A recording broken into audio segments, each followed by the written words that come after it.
Well,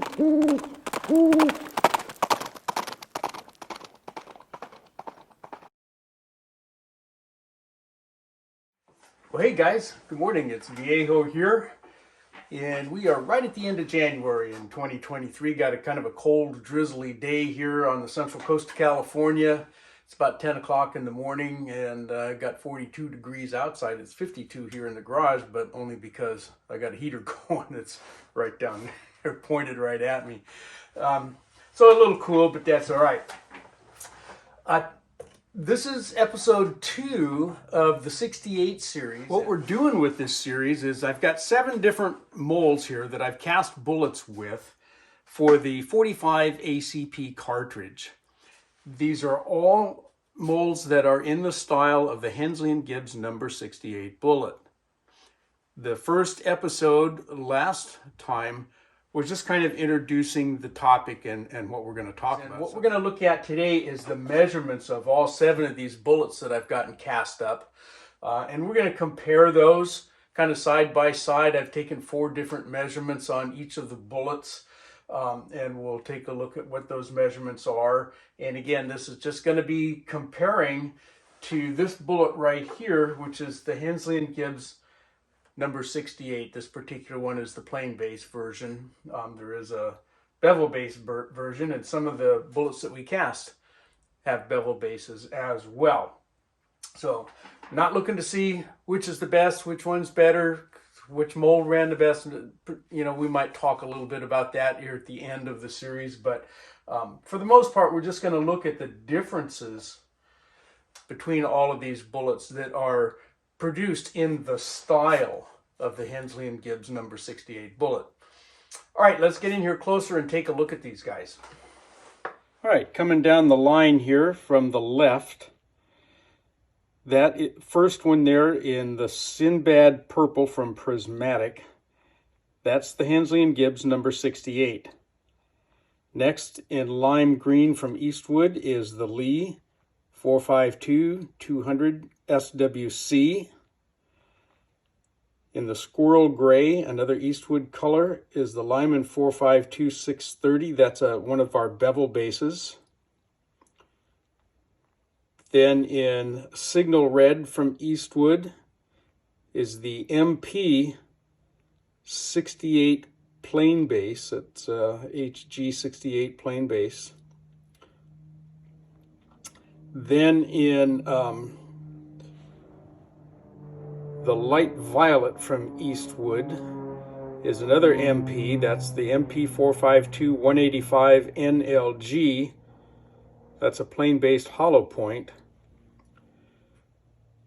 In the prismatic bronze chrome is the RCBS 45-201 SWC, also plain base.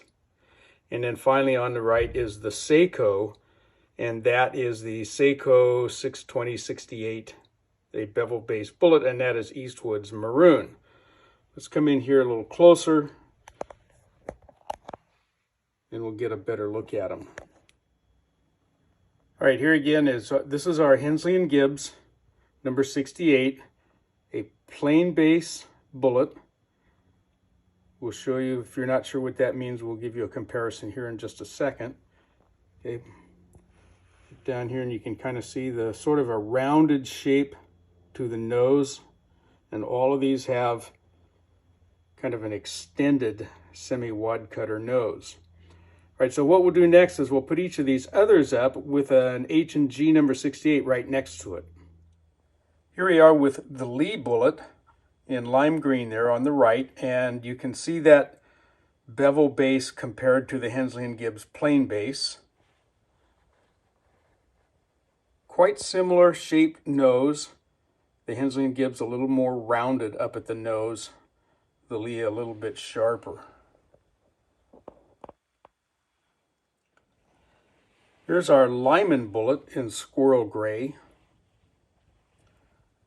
Again, another bevel-based bullet. Not quite as strong a bevel as the Lee had, but we have a much more squared off nose than the Hensley & Gibbs. This is the MP HG68-PB is their designation for this. So it is a plain base bullet. A very nice looking bullet. Okay, and the nose, similar to the Hensley Gibbs, but again a little bit more sharply defined, whereas the H&G is a little more rounded.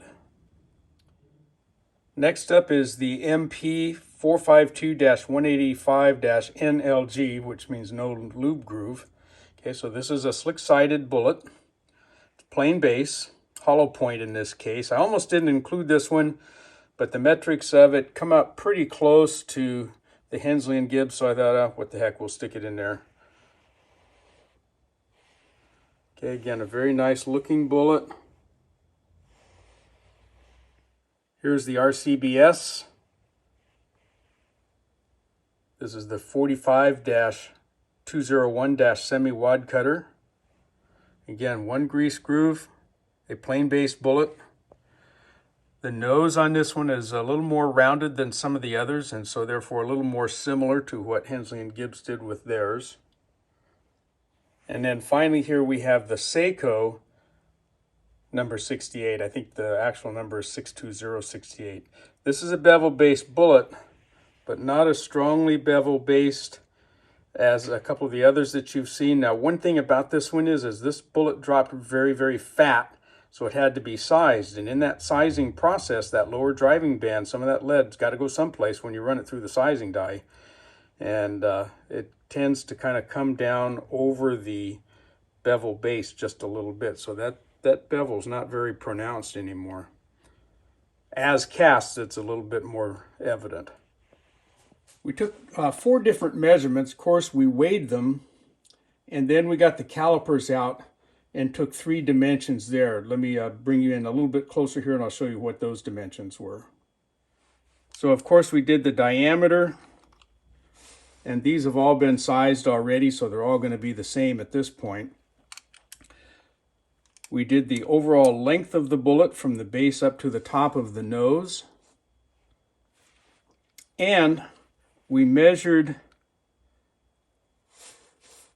the length of the shank of the bullet from the base up to the shoulder. That's a little tricky on some of these because on some of them, the shoulder up here is not real square.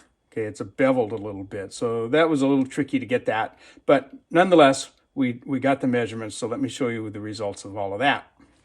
Here are the results then of our measurements. Let's take a look at the weight. And this is as cast, and all of these are measurements before powder coating.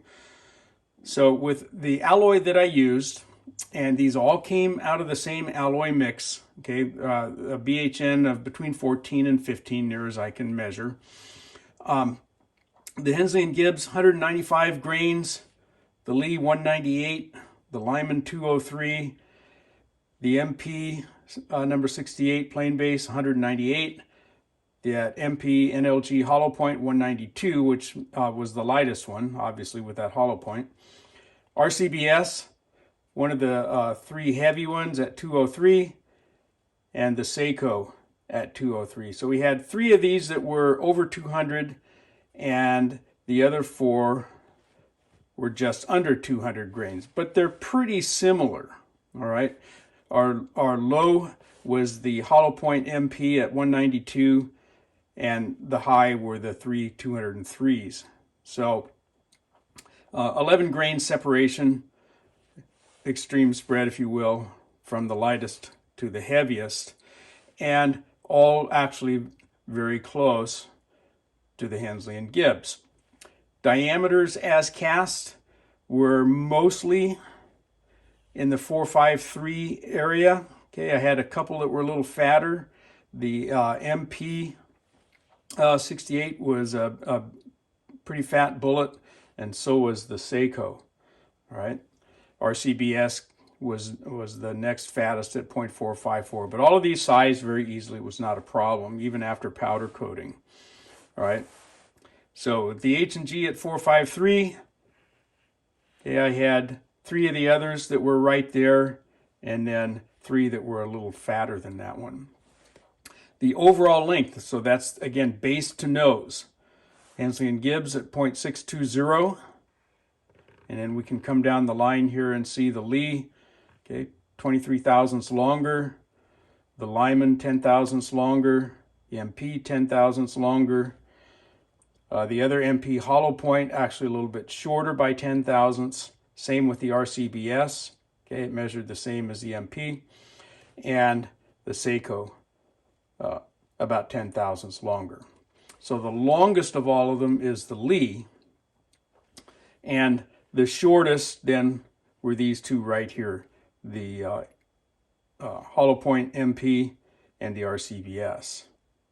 Okay. None of the others actually matched the overall length of the Hensley & Gibbs exactly. Now, base to shoulder, why do we care about that? Well, one of the things that I would like to be able to do with these is to use the same charge weight for my powder. And if you go to seating these at the same cartridge overall length, because our overall lengths of the bullets are different, okay, we can end up with a significantly larger or smaller case volume under the base of the bullet. And that's going to change our pressures in there, so we don't want to do that. So looking at this measurement here, that's going to tell us something about the case volume under the bullet base when we seat these. All right, for example, here's what I'm talking about. Let's look at this dimension here on the Hensley & Gibbs, 0.290 from the top of that top driving band down to the bullet base. Same thing for the MP NLG hollow point and for the RCBS semi-wad cutter. What that tells me is that if I seat each of those three so that the case mouth comes right to the top of the top driving band, or in this case, the top of the shoulder here, because the whole thing's a driving band, right? The whole shank is. Then I'm going to have the same amount of case volume underneath the base of that bullet, and probably can get away with using the same powder charge since all three of those were very close to the same weight. Okay, the biggest difference here would be the RCBS, which is 8 grains heavier than the Hensley & Gibbs. But as long as we're not pushing our charges up near the top end, it may well work, okay, to use the same charge in all three of those. If we take that then to the Lee bullet, which had the longest distance from the top of the driving, this top driving band down to the base, then this bullet is going to have more shank inside the case, and the volume of the case below the bullet base is going to be reduced. And using the same charge as I did over here would result in higher pressure here. All right, so we got to pay attention to that. So there's our measurements there, and that's why we take those measurements, okay, when we're using bullets that don't have any load data for them specifically. You can find load data for some of these, all right, but not for all of them. Okay, guys, there you go. There's all our metrics for these 7 different 200-ish grain longer nose semi-wad cutter type bullets for the 45 ACP. And our next episode then, we're gonna work on developing dummy rounds for each of these and check them, make sure they're gonna work in my firearm of choice, which I'm not 100% certain of which one I'm gonna use, but I have a good idea. So I hope you got something out of that, and we'll look forward to seeing you on the next episode coming up in a week or so. But from the Viejo bench, for now, that's all she wrote.